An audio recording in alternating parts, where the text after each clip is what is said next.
So it's my first day back at my regular dialysis clinic since February 18th. So it's been a minute. I was trying to plan a couple appointments for this week, and I was thinking about all the free time I had to have these during the day and realized, no, Natalie, you don't, because you still have to go to dialysis Monday, Wednesday, Friday from 11 to 3-ish. And I just got overwhelmed with this.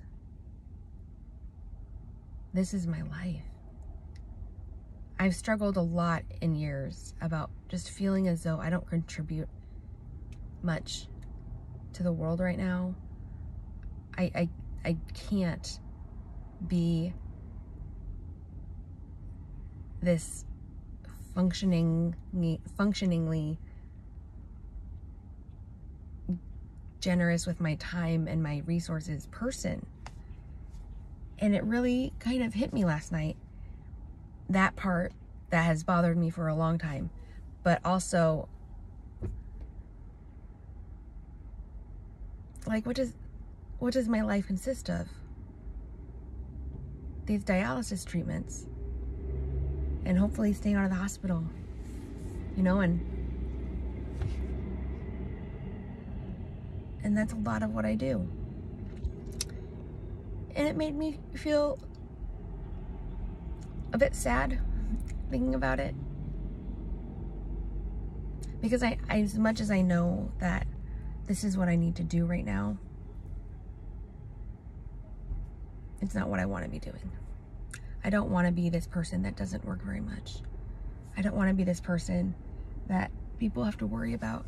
I don't want to be this person that is always just too tired to do things, or has to say no to certain activities my friends want to do because I just know that I don't have the energy to do them. It's really hard, and it really sucks. And it makes me feel pointless sometimes. And I say that, and I don't mean, I want to preface all this by saying I don't know how to even gently say this. Like, I'm not suicidal. I'm not going to kill myself. Like, I know I have a life, and that's more than enough. It's just sometimes my existence seems a bit pointless, because there's not much that I can do to give back right now.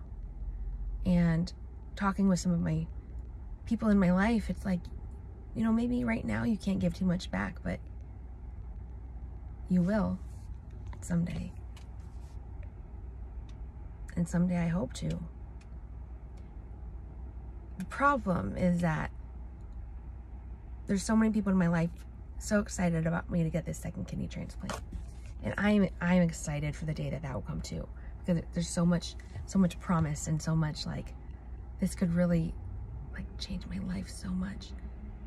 But it's also veiled under the grief that happened with my last kidney transplant, and how, as much as it saved my life, it wrecked my life. And that makes it a little harder to be as enthusiastic and positive about it as I want to be. Because there is that part of me that is just like, I cannot wait for that. Like, I've been doing dialysis for just about 2 months now, and it's still not great. I can't imagine doing it for years, and hopefully I won't have to, but there's still that voice that's like, you know firsthand what it feels like for them to tell you it's going to be wonderful, and then it not.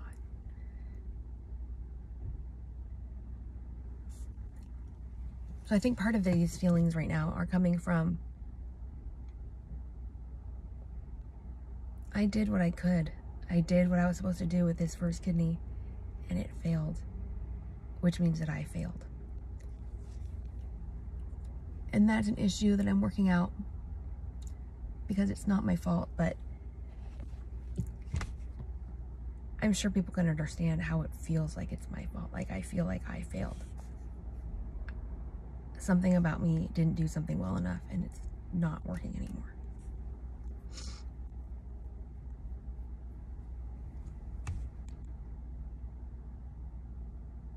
And I got that 5 years ago. And the kidney started struggling really hardcore, probably about 6 or 7 months in. So this has been a long time that's been me on and off sick, and on and off really weak, and on and off working. So it's been a long time since I have felt like a quality member of civilization. And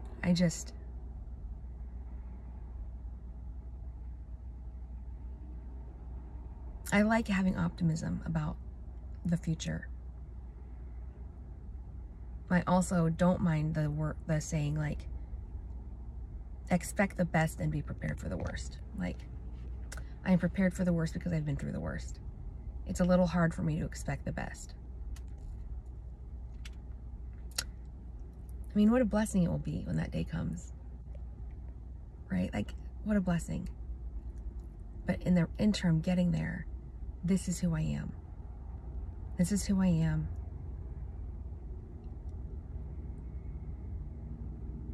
And I have to accept that, right? I have to accept my limitations. And for the most part, I do with people, but it doesn't take away from my own thoughts and my own self-deprecating thoughts about feeling inadequate or like a loser because, like, I can't do certain things that someone my age, healthy my age, would be able to do. And that's hard. It's hard because you just, as accepting as I am of myself and like my quirks and little things about me that are particular, there's still that part of me deep down that just wants to be like my friends. And I think when I was younger, I thought by the time, I was in my 30s, like, I'd be past that. And it's definitely not like it was in middle school or high school or even college, but still I have my best friends. They're all quite different from each other, but they're all pretty active and do all sorts of things. And, we have the friendships where they are there for me, 100%. But they also know, like, there's certain things they're gonna do that they just know I won't do, which is, I'm lucky to have people that know me that well, but it's also heartbreaking because I want to do some of those things, and I just know that I can't right now.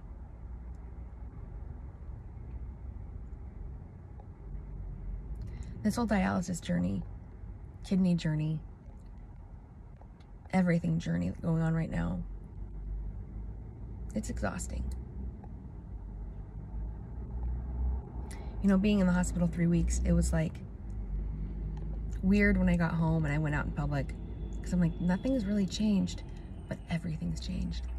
The life of everybody in the world, it went on without me, even though my life has stalled. My life stalled for those 3 weeks, but nobody else's did.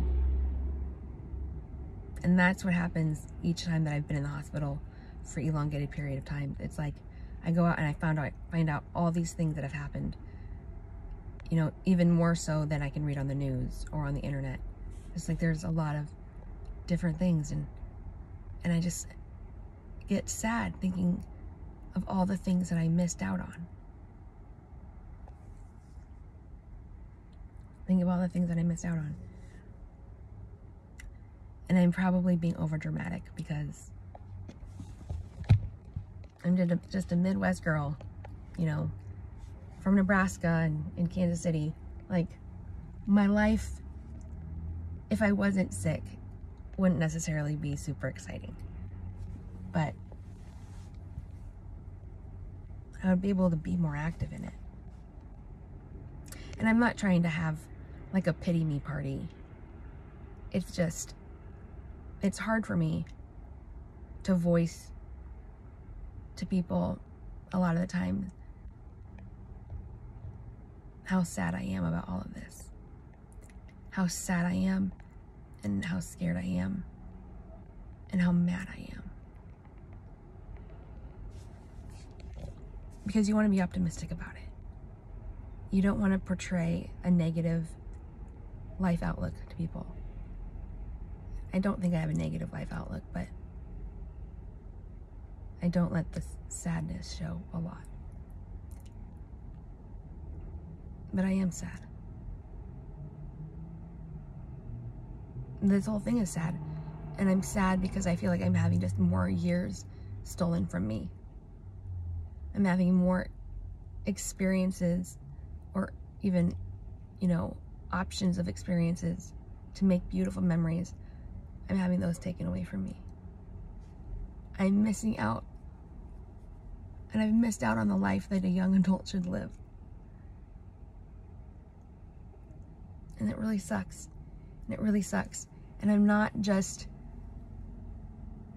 you know, making this solely about people with kidney disease and dialysis. Like, I feel like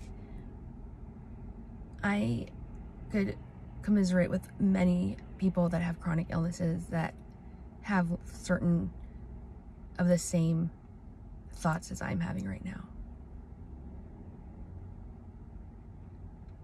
It's a club, but it's not one that you want to be entered into. And even in the club, you're still really, really lonely. So I'm about to go in for my first dialysis session at my clinic in over 3 weeks. Not the new girl, but I'm the returning girl. So let's hope it goes well. I hope everyone's having a great Monday.